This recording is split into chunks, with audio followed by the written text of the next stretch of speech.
So welcome guys again the book series. और आज की जो बुक है वो आपको दिख गई होगी मेरे लेफ्ट हैंड साइड में, that is wings of fire by APJ Abdul Kalam. यार काफी नॉर्मल सीधी सादी बुक है, just like the character of APJ Abdul Kalam. ये बहुत सिंपल सी तरीके से लिखी गई है और लोग प्रायोरिटाइज अब नहीं करेंगे आई गेस, क्योंकि I have seen a lot of people going in that flow of कि यार हाँ मैं भी, ऑब्वियसली मैं भी उसी फ्लो की तरफ जा रहा हूँ जहाँ इम्प्रूवमेंट दिखता है मुझे। और ये ऐसी बुक है जो कि एक नॉर्मल रीडर, कि आप इनके बारे में जानना चाहते हो तो आप जान सकते हो, नहीं तो आप रख दो और आप दूसरे कामों की तरफ जाओ। बट आज के टाइम में जो चीज हम करते हैं वही रियलिटी है यार। इस इन सारी इम्प्रूवमेंट, सारी साइकोलॉजी साइंस के बीच में मैंने इस बुक को ढूंढा।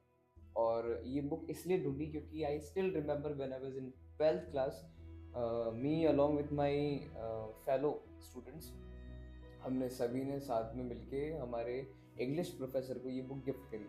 तो ये बुक मुझे याद है और उस टाइम हमको पता भी नहीं था ये बुक कैसी है क्या है, बस उनको एपीजे अब्दुल कलाम अच्छे लगते थे, हमने बुक मंगवा ली और सो ऑन।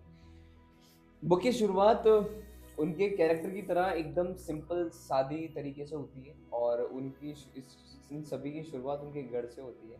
उनका घर से बहुत ज़्यादा अटैचमेंट होता है क्योंकि उनके घर के आसपास, क्योंकि नहीं होता उनके वो, क्योंकि वो जो सदर्न एरिया है और वो बहुत पुरानी बातें हैं ये, तो वहाँ जो तमिल ट्रेडिशन है उसको मुस्लिम किस तरीके से अपनाते हैं, वहाँ के लोग किस तरीके से इन सारी चीज़ों को एम्ब्रेस करते हैं, वो सारी चीज़ों के बारे में शुरुआत होती है।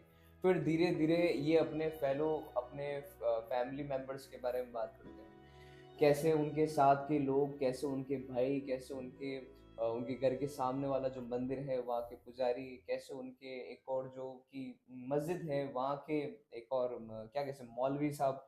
और वहाँ से शुरुआत होती है। उसके बाद वो कैसे अपनी पढ़ाई कंप्लीट करते हैं, कैसे वो अपने सीधे तरीके से, क्योंकि जस्ट जो प्रीवियस वीडियो में जस्ट लाइक गौरव ने हाइपर फोकस की बात करी हुई है, वहाँ हम इन सारी चीजों को भी देख सकते हैं कि कैसे एक इंसान अपनी सारी प्रॉब्लम्स को भी देखता है, समझता है, फिर भी अपने प्रोफेशन की तरफ हमेशा बस एक सीधी लकीर के साथ चलता है। उनके पेरेंट्स फाइनेंशियली इन सारी चीज़ों को अफोर्ड नहीं कर पाते थे, बट फिर भी किसी भी तरीके से, किसी भी वे से वो आगे बढ़े और यहाँ बुक मेन जो चलना चालू हो जाती है। इस बुक में इंपॉर्टेंट कैरेक्टर्स आते हैं, प्रोफेसर सारा भाई, प्रोफेसर धवन और इनके और जो कलीग्स हैं जो कि इनके इनके बहुत ज़्यादा करीब हैं।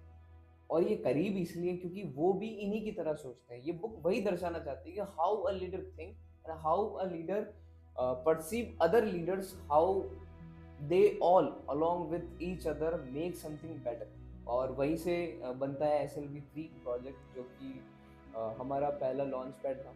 और ये सारी चीजें इन्होंने प्रायोरिटाइज कर रखी है इस बुक के अंदर। हर आपको है ना, हर मिडिल, अगर आप इस बुक को रैंडमली, मैं इसको अगर फिलोसॉफिकल वे में बोलता हूँ, तो अगर आप इस बुक को किसी भी तरीके से खोल दोगे तो आपको इसमें SLV3 के बारे में बात होती हुई दिख जाएगी। और भी क्यों है, क्योंकि ये इनका ड्रीम प्रोजेक्ट है। इससे पहले इन्होंने बहुत सारे फेलियर्स भी देखे और फेलियर्स को भी इन्होंने बहुत अलग अलग तरीके से बताया। मेरा एक और इसमें सबसे फेवरेट पार्ट है, दैट इज पोट्री, जो कि इन्होंने अपने मन से लिखी है और उस तरीके से लिखी है जो कि वो उनके साथ हुआ है। जो जो सारा पूरा प्रोजेक्ट उनके साथ हुआ था वो अचानक फेल हो गए, फिर उसके बाद जब उनको सारी चीजें फेस करनी थी, वो फेस करने के समय ही उन्होंने एक पोट्री लिख डाली जो कि आपको और ज्यादा फीलिंग के अंदर ले जाती है, और ज्यादा उस सिंप्लिसिटी के अंदर ले जाती है, और ज्यादा उस मोटिवेशन के अंदर ले जाती है कि मैं बिखर गया, मैं फिर से आऊंगा, मैं फिर से खड़ा हुआ, मैंने सब कुछ कर दिया, मैं फिर से बिखर गया, मैं फिर से कर दिया। तो कहीं कहीं आप भी नहीं चाहोगे कि ऐसा होना चाहिए था, बट ये बहुत ज्यादा फेलियर्स के साथ ये बुक चालू होती है और खत्म होती है ऐसे रियलाइजेशन से, एक्सेप्टेंस से और सक्सेस से। ऐसी सक्सेस जो कि आप खुद कहोगे कि या doctor APJ Abdul Kalam deserve this success, but बहुत लेट मिली। और ये बुक आप कोई सी भी एज में पढ़ सकते हो। It's a flexibility of this book, छोटे से छोटा बच्चा भी पढ़ सकता है और बड़े से बड़ा आदमी पढ़ सकता है। और इसमें ब्यूटी यही है कि आप कोई सी भी एज के हो, आप कुछ ना कुछ रियलाइज करोगे, कुछ ना कुछ सीखोगे।